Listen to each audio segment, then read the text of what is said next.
با گرنگترین خەڵاتی تاکەکەسی یاریزانان دادەنرێت.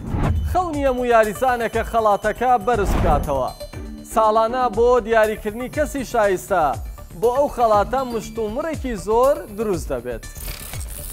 خەڵاتی باڵۆندۆر یان تۆپی ئاڵتوونی لە ساڵی 1956ەوە تا ئێستا لەلایەن گۆڤاری فرانس فوتبۆڵەوە دابین دەکرێت و هەر خودی گۆڤارەکەش سەرپەرشتی میکانیزمی دابەشکردی خەڵاتەکە دەکات.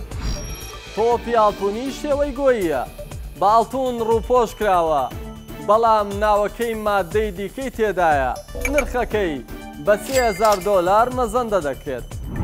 براوەی باڵندۆر هیچ پاداشتێکی مادی لەلایەن گۆڤارەکەەوە پێ نادرێت، بەڵام لەگەڵ بردنەوەی خەڵاتەکە بە پێی ڕێکەوتنیان لەگەڵ یانەکان و سپۆنسەری جلوبەرگەکان یاریزانەکان پاداشتی دارایی وەردەگرن.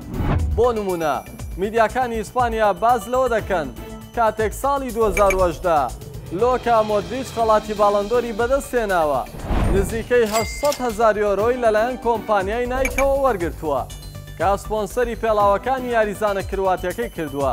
هەروەها ئاماژە بەوە دەکرێت کاتێک بنزیما لە ساڵی 2022 بۆ تابراوەی خەڵاتەکە نزیکەی 2 ملیۆن یۆرۆی لایەنی ڕیال مەدرید وەک پاداش وەرگرتووە کا پێشوەختە لە گرێبەستی نێوانیان ڕێکەوتنی لەسەر کراوە.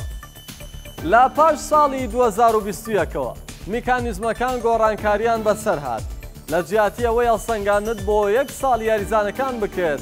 ئێستا هەڵسەنگاندن بۆ 1 وەرزی یاریزانەکان دەکرێت، واتە ئاستی یاریزانەکە لە سەرەتای وەرزی نوێی خولەکانەوە بۆ کۆتایی خولەکە لە بەرچاو دەگیرێت.